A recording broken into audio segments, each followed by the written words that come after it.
It was a quiet evening in the seaside village of Praia da Luz, Portugal.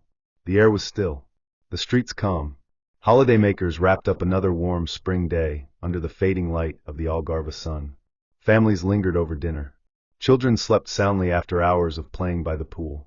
The kind of night that felt perfectly safe, the kind of place where nothing truly bad was ever supposed to happen. In one of those apartments, apartment 5A of the Ocean Club Resort, a young British family was settling in for their 5th night of vacation. Kate and Jerry McCann, both doctors, had traveled from the United Kingdom with their 3 children, twins Sean and Amelie, and their eldest daughter, Madeleine, 3 years old. Blonde hair, green eyes, a smile that seemed to glow in every photograph. They were far from home, but it was a familiar rhythm. Dinner with friends at the resort's tapas restaurant, the children asleep just a short walk away. The adults took turns checking on them every few minutes. It was meant to be an ordinary night in an ordinary holiday routine. But sometime between 9 p.m. and 10 p.m. on Thursday, the 3rd of May, 2007, that routine shattered. When Kate McCann walked back into apartment 5A shortly after 10 o'clock, her daughter's bed was empty. The window was open. The curtains fluttered in the breeze.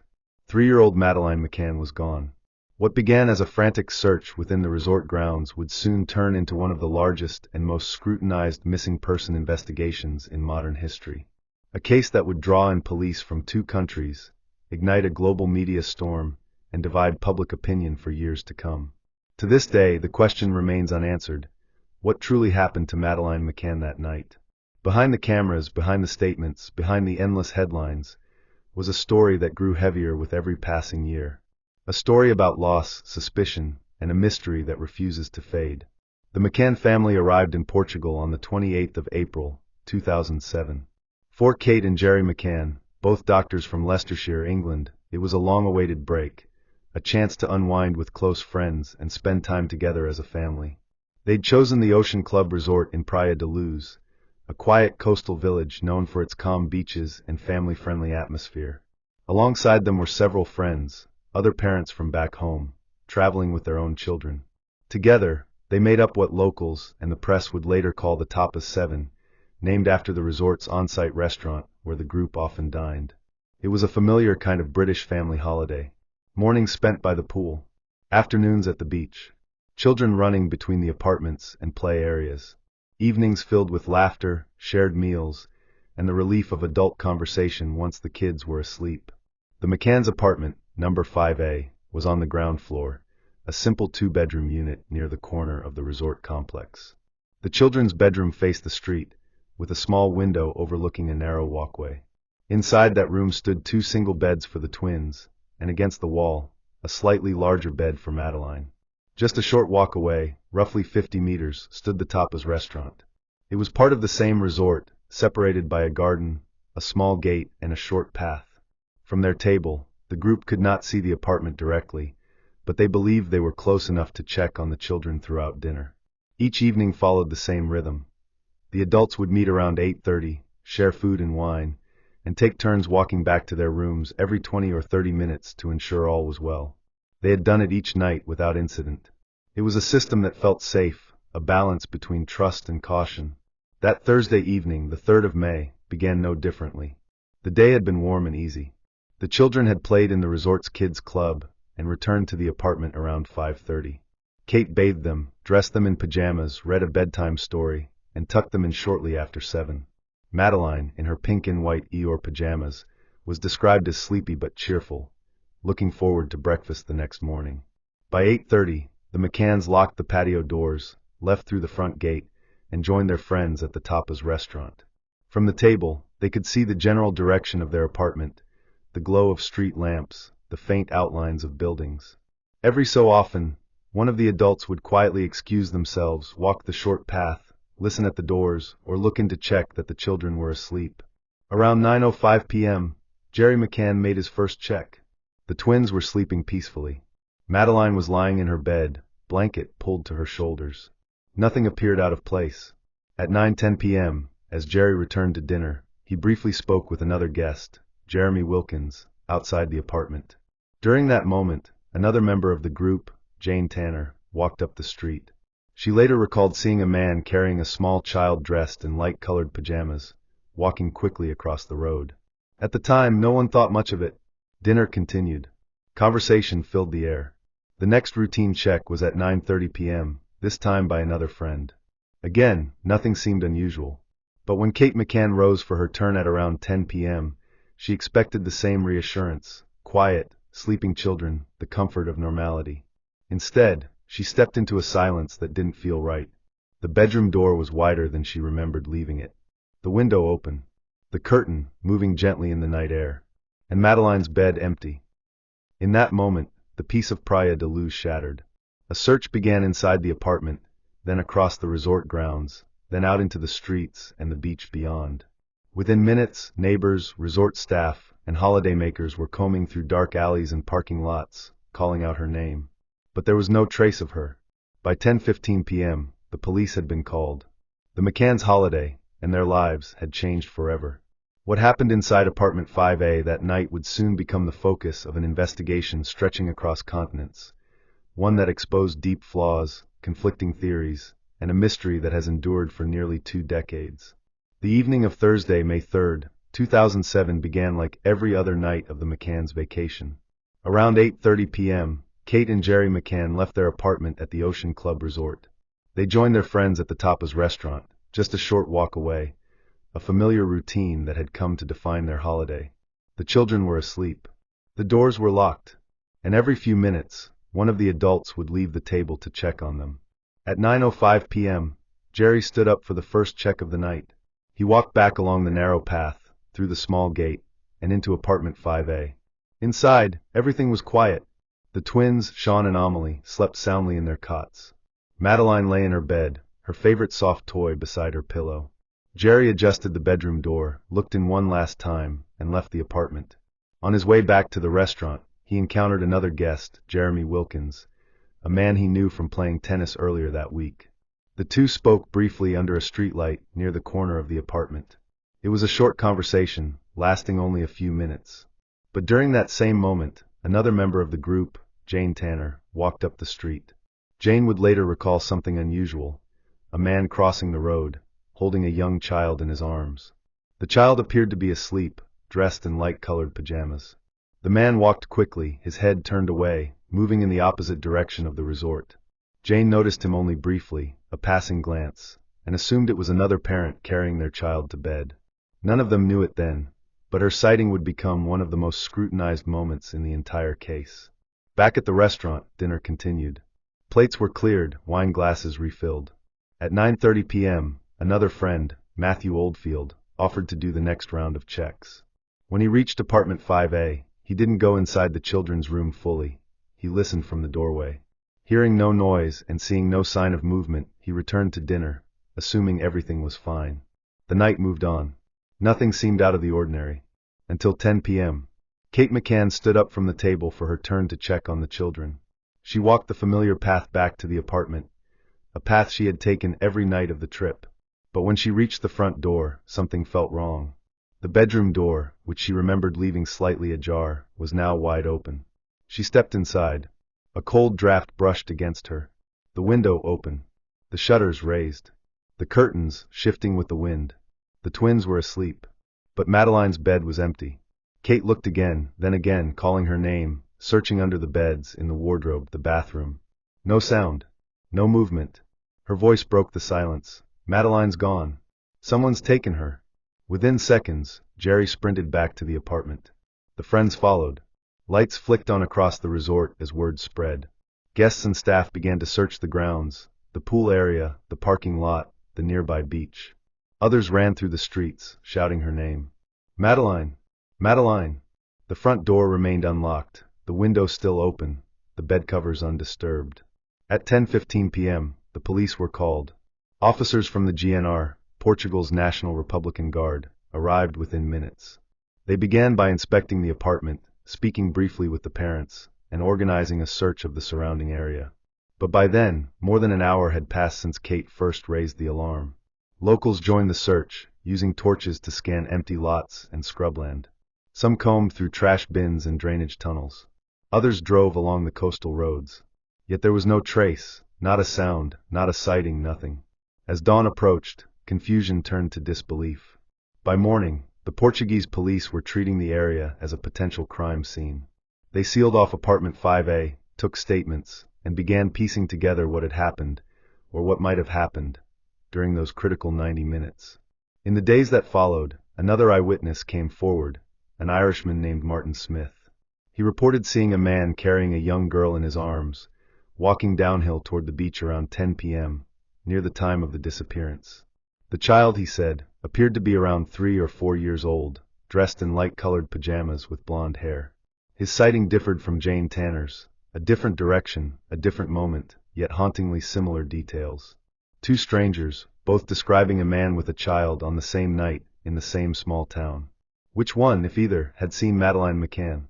The answers would soon become tangled in witness statements, police reports, and media speculation, an investigation that would stretch far beyond the borders of Portugal.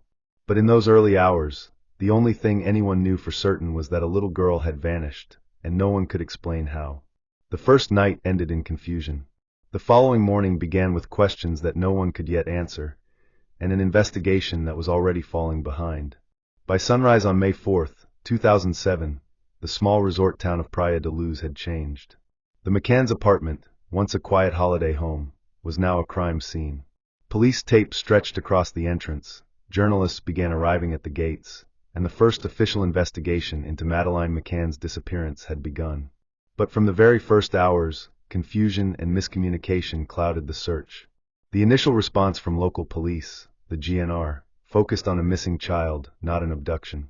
Officers canvassed the area, questioned neighbors, and searched nearby buildings. But few records were kept. No photographs of the original scene were taken that night. Apartment 5A had not been sealed off immediately. Friends, resort staff, and police officers moved freely through the rooms, opening cupboards, touching doors, handling curtains and furniture. What could have been crucial evidence was lost before it could even be examined. Later that morning, the more experienced Polícia Judiciária, Portugal's investigative police, took over the case. But by then, the scene had already been contaminated.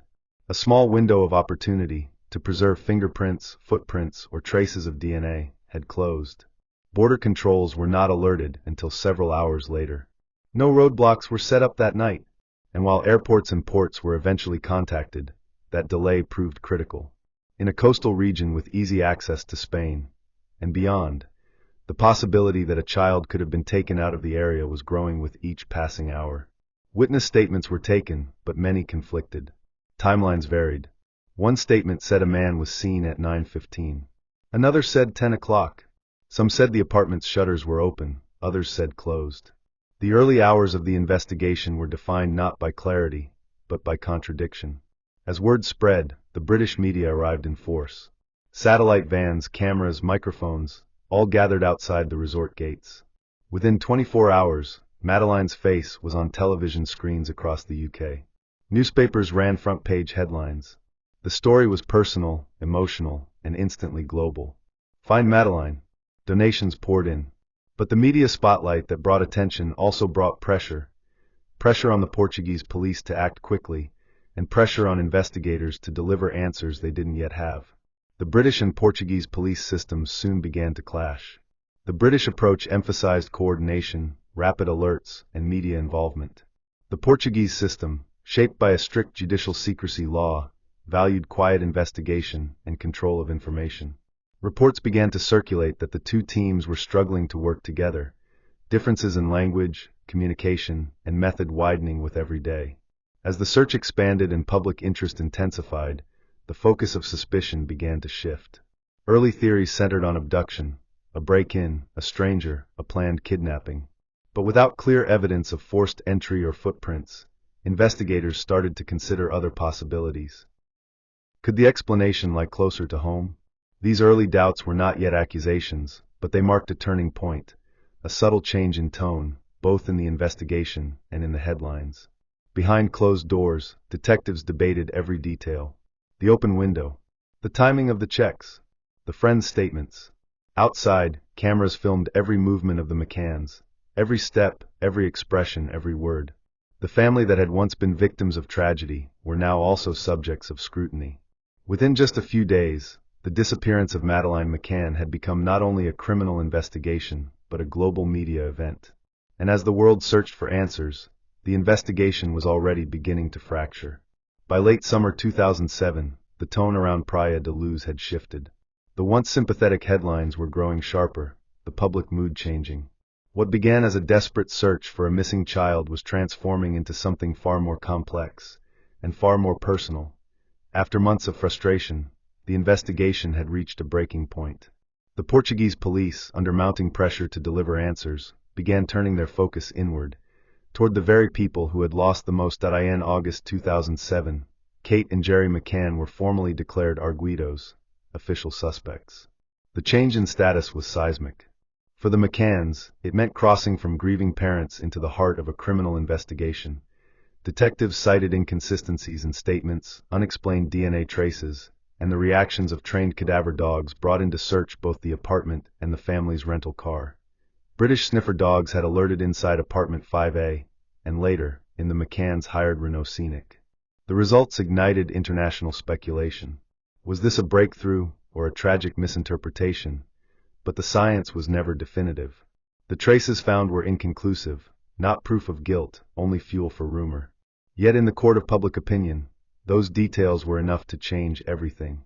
Overnight, the McCanns became the focus of an unforgiving media storm. Cameras followed their every move. Every interview, every facial expression was dissected. In living rooms and online forums across the world, people weren't just asking, "Where is Madeleine?"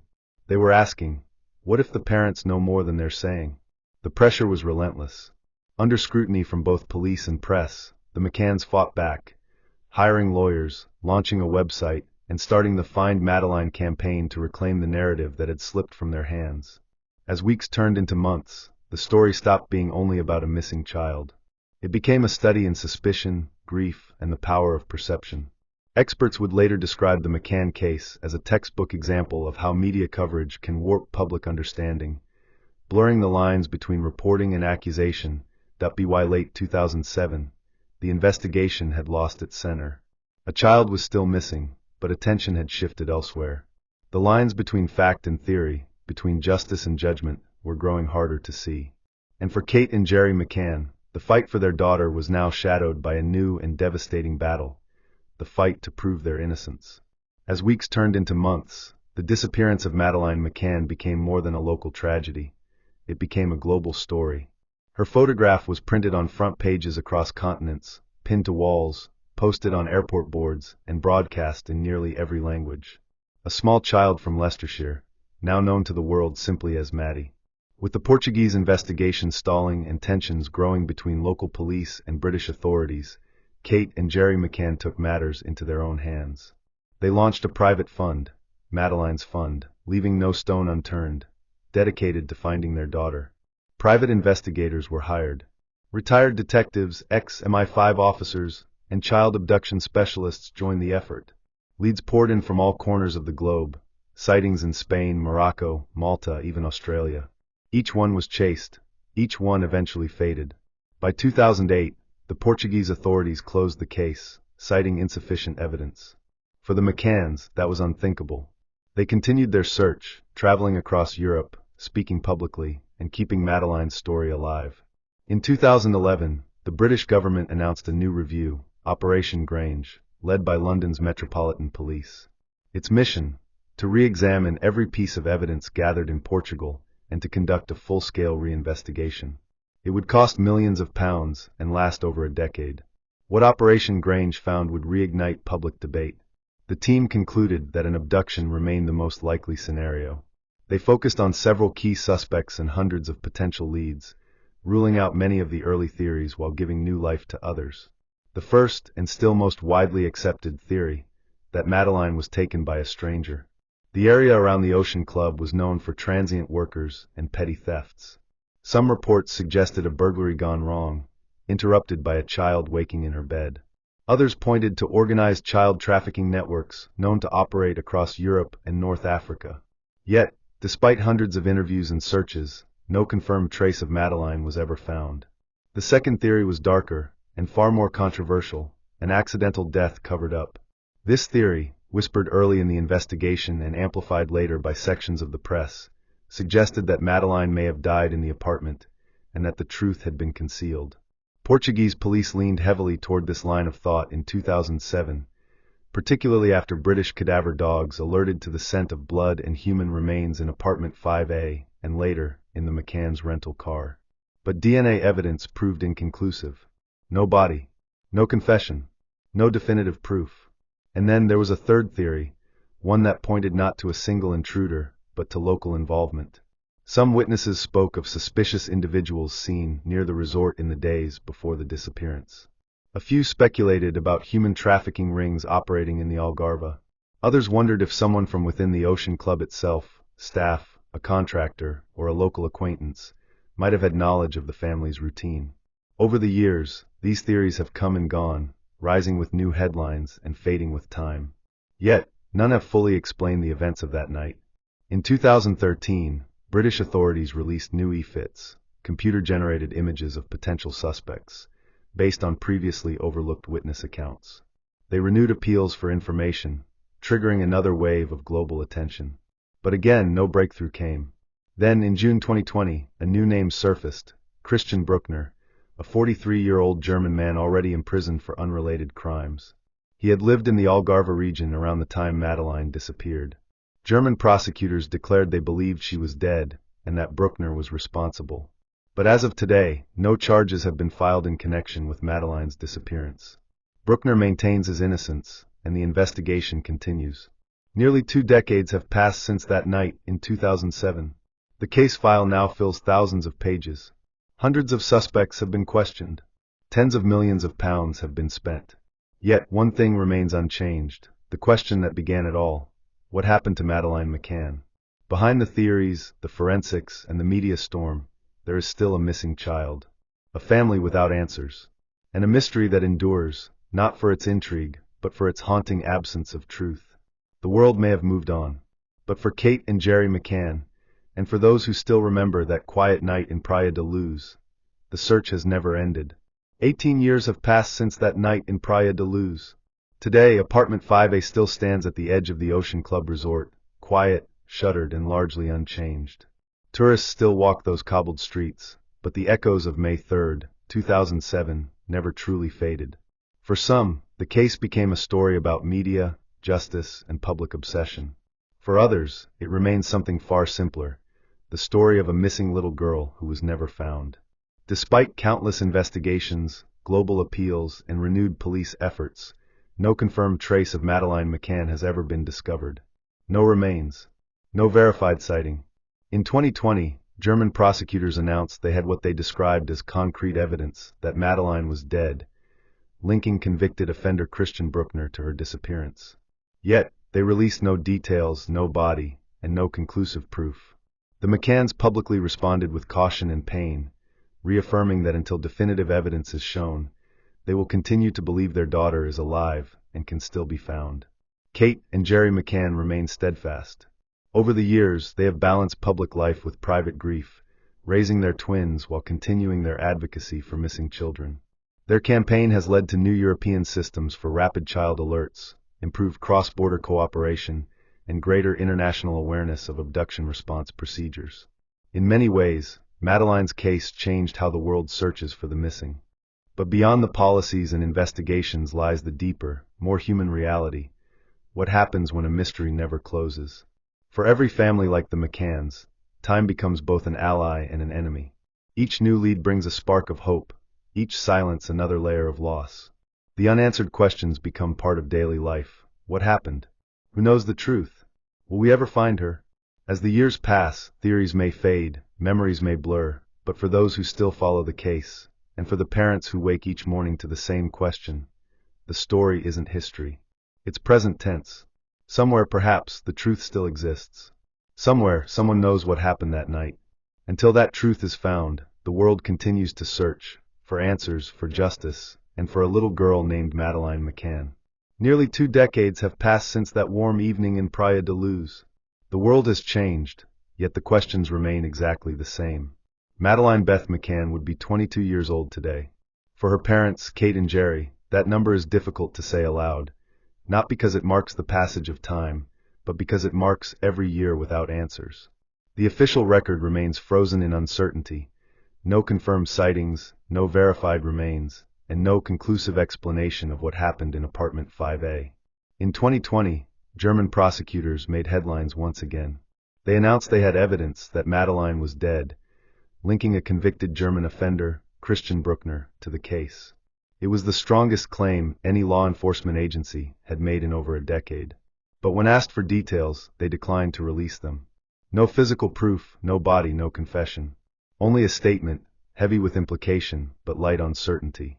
For the McCanns, it was another painful moment in a long line of half-answers. They thanked investigators for their efforts, but reminded the world, until there is irrefutable evidence, Madeleine must still be considered missing. Over the years, the couple have transformed their private tragedy into public advocacy. Through Madeleine's fund, they continue to support the search for their daughter, but also to aid other families facing similar nightmares. They have worked with international organizations to improve cooperation between European police forces, campaigned for child protection alerts, and encouraged reforms that could one day save another child's life. And in that effort, something profound has shifted. Because of the McCann case, cross-border missing child alerts, what we now know as the European Amber Alert System, became faster, more coordinated, and more visible. Databases were modernized. Response times shortened. The case forced a continent to confront how easily a child could vanish beyond jurisdictional lines. Yet, even as policies evolved and awareness grew, the emotional truth of the case remains unchanged. Behind every headline, every theory, every false lead, there are two parents who have spent 18 years waiting. Two people whose home still keeps a bedroom ready, waiting for the sound of a key in the door that has never turned. This is what it means when a mystery never closes. It's not only about what happened that night, it's about everything that came after. The empty birthdays, the unanswered phone calls, the quiet, enduring hope that someday, somehow, the silence might finally break. And though the case remains open, though investigators continue to follow faint trails and fading memories, one truth is clear: Madeleine McCann has never been found. For some, this story represents failure, of law enforcement, of justice, of the press. For others, it stands as a symbol of persistence, of a family's refusal to let go. But for everyone who still remembers that small seaside village, the name Madeleine McCann is no longer just a headline. It's a reminder that even in a world saturated with news and noise, some stories continue to echo, precisely because they have no ending.